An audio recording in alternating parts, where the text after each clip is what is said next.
Malcolm, 57 years old, married to one wife and 6 children, 2 girls and 4 boys. On the 25th of April 2020, the doctors diagnosed me with a condition called motor neuron disease, which carries with it, they say, a life expectancy of 6 months to 18 months, 2 years, no one knows. When I found out he got the illness, it was, I would call him every single night, and it would sometimes be 3 o'clock at night, and my mum's the same as well. I would just call them and it would never be like, oh, you woke me up. It's like, oh yeah, let's talk. Even one really special moment is we were just on the phone and both of us weren't talking, we were just both crying, and it was like silent, but it was very funny because we were both just trying to talk, but very emotional. So basically that condition shuts everything down, your arms, your legs, and your tongue. It limits your ability to talk and eat and swallow food and swallow drink. Trying to lie straight down and just plonking down. It does it a bit slower now. I still need human assistance. So you can put on here how long it alternates for. So his is on every 10 minutes, and then it's got a softness and a hardness based on how heavy you are. You'll see here, these are they're full of air, and that's what alternates. So it loses its air and then pumps air up again every 10 minutes. It does that, and that gives him movement, so to prevent pressure sores. So Malcolm, when you say you had a bad day, does that mean like you're just more tired and exhausted than a normal day? Or? Yeah, I woke up with a headache, and then which is not bad, but it's hard to explain the tiredness. It's like it just smashed me. It's because the muscles don't work properly. So if he gets lots of like pain, I suppose. This foot here, he can't bend that foot up at all. Like it doesn't, you move your foot, move it side by side, doesn't move. You know, you do reevaluate your life, and you look hard at life, and you see things, appreciate things in a different way when you've got a timeline placed on your life.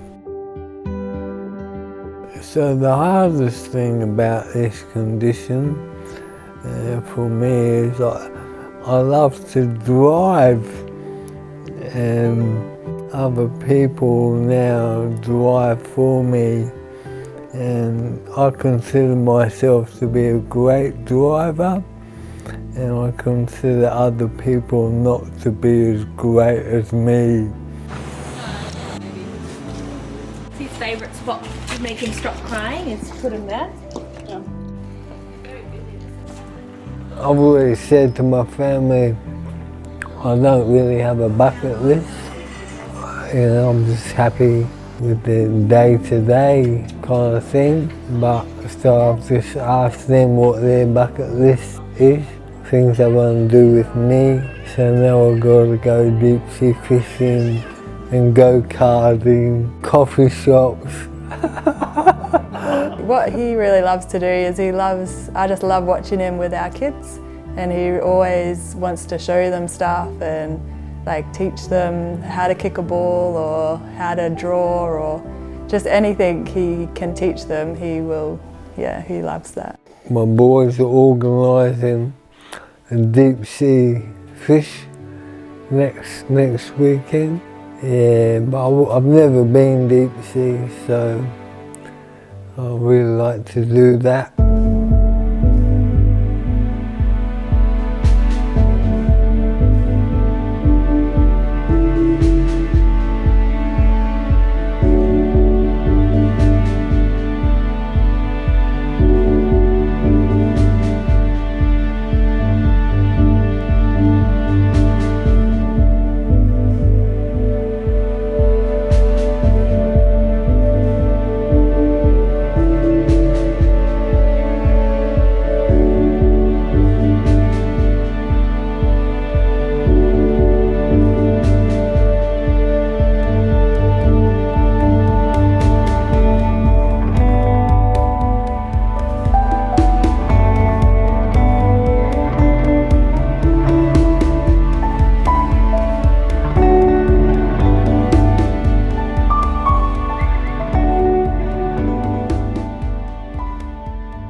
You can walk through your whole life and miss God because you don't take time to consider.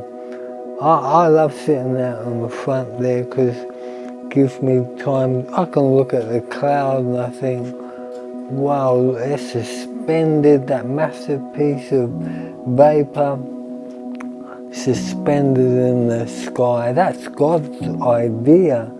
When I think like that and I consider the things that I see, it's easy to see God everywhere. I just want to look at that word consider. I was talking to someone just this week and I did get a bit emotional when I said it because I said, you just walked in here, sat down, and you didn't consider that you were walking.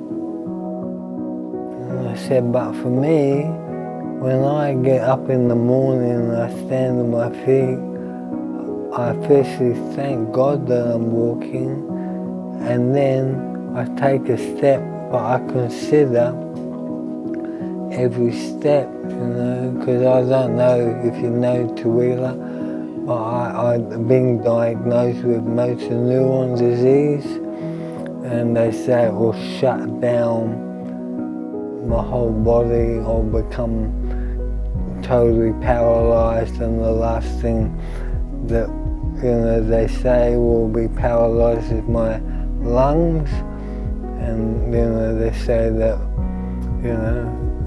that will be it. So when I walk, I consider that I'm walking, and it's a great privilege. In the case that Malcolm did have a fall, what would happen is I would take this off, this net off, and he would sit in it. So you pop that underneath him, he'd sit on it, and then you lift it up. He'd obviously be sitting in there. He'd be in there, lift him onto his chair, and then take these off and pull it out, and then he's sitting on his chair. But Malcolm's bowels and that slow down, so he has this twice a day. It's supposed to help for those to happen. And this aloe vera is just a health thing. It's supposed to help with health. He gets lots of headaches, so we can give this is going to go through his peg. This is stopping it to go through, so Malcolm will undo that, and then we can push through the medication going straight into his stomach. If he forgets to undo that and I take this off, his stomach contents will come out. It has happened before. Yeah, so that's a food that once he can't eat, that he will have.